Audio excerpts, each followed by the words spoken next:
नमस्कार स्टूडेंट्स, स्वागत है आप सभी का यूजीसी नेट गुरुकुल के इस ऑनलाइन प्लेटफॉर्म पर। स्टूडेंट्स, यदि आप चैनल पर नए हैं तो चैनल को एक बार सब्सक्राइब कर लें ताकि आने वाली अपडेट्स आप लोगों को मिलती रहें।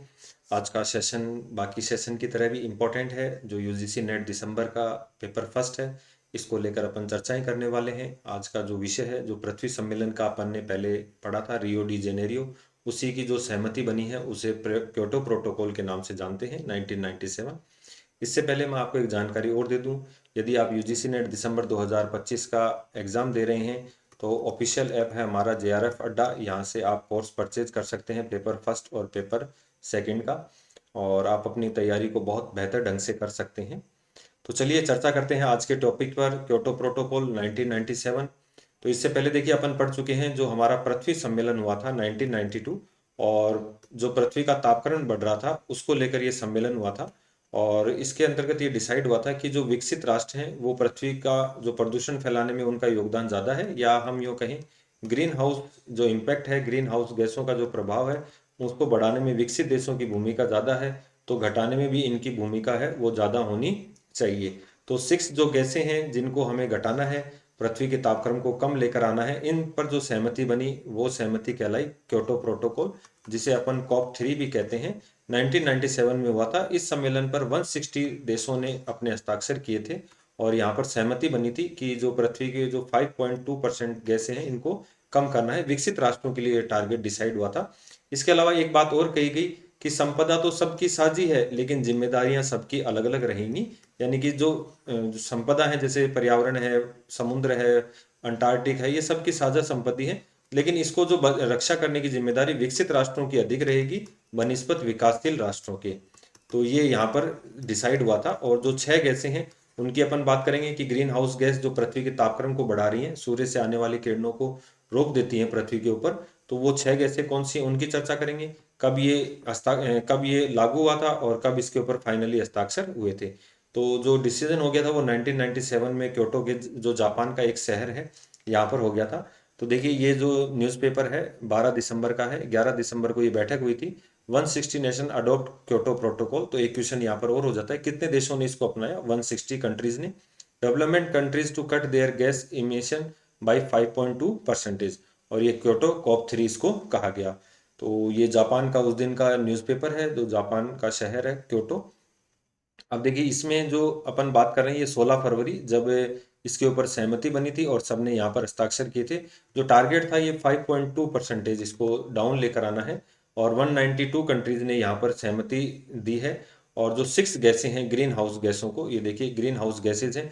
इसके अंदर अगर हम बात करें तो मीथेन है, कार्बन डाइऑक्साइड है, नाइट्रस ऑक्साइड है, हाइड्रोफ्लोरोकार्बन है, परफ्लोरोकार्बन है, और सल्फर हेक्सा फ्लोराइड है। तो ये जो 6 गैसें हैं इनको जो है यहाँ पर टारगेट रखा गया कि हमें इनके उत्सर्जन में कमी करनी है। तो ये जो विकसित कंट्रीज हैं उनका टारगेट था ये 5.2% बाई 2012 रिलेवेंट टू 1992। तो 1990 की जो है उसके आधार पर अपने को इसमें कमी लेकर आनी है। तो क्योटो प्रोटोकॉल पर अगर क्वेश्चन पूछते हस्ताक्षर कब हुए हैं, तो 16 फरवरी 2005 को हुए हैं।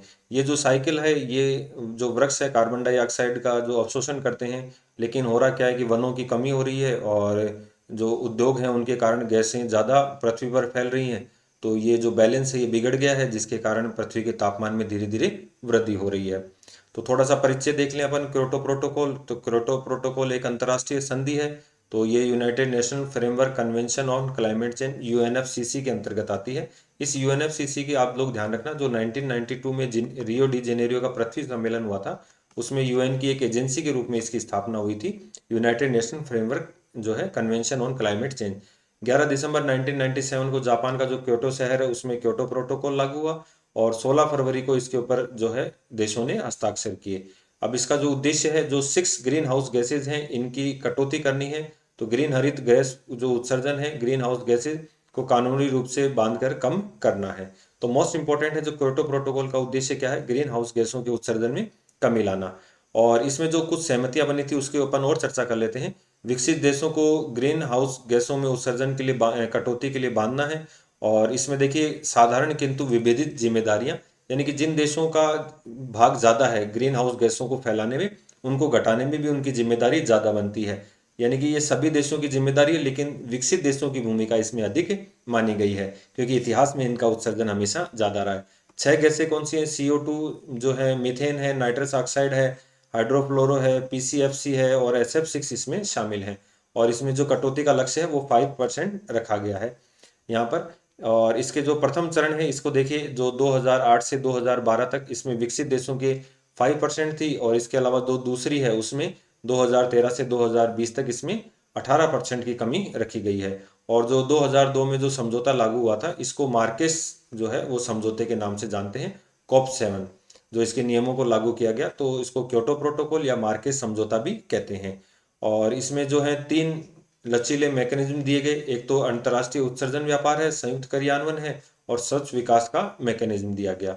और इसमें जो कारण रहे, इसकी जो चुनौतियां हैं वो, उसकी चुनौतियों की अगर अपन बात करें कि अमेरिका सहित कुछ देशों ने इसे नहीं अपनाया है, जिसके कारण इस संधि का प्रभाव कम हो गया है। और विकासशील देशों के पास इतनी टेक्नोलॉजी नहीं है और न ही उनके पास इतना आर्थिक सपोर्ट है जिसके कारण वो इसको पूर्ण रूप से लागू कर सकें। तो आज के वीडियो में ये था क्योटो प्रोटोकॉल। मिलते हैं नेक्स्ट वीडियो में नेक्स्ट टॉपिक के साथ। इसके अलावा जो टॉपिक आप पढ़ना चाहते हैं स्टूडेंट्स, वो हमें कमेंट के माध्यम से बता सकते हैं।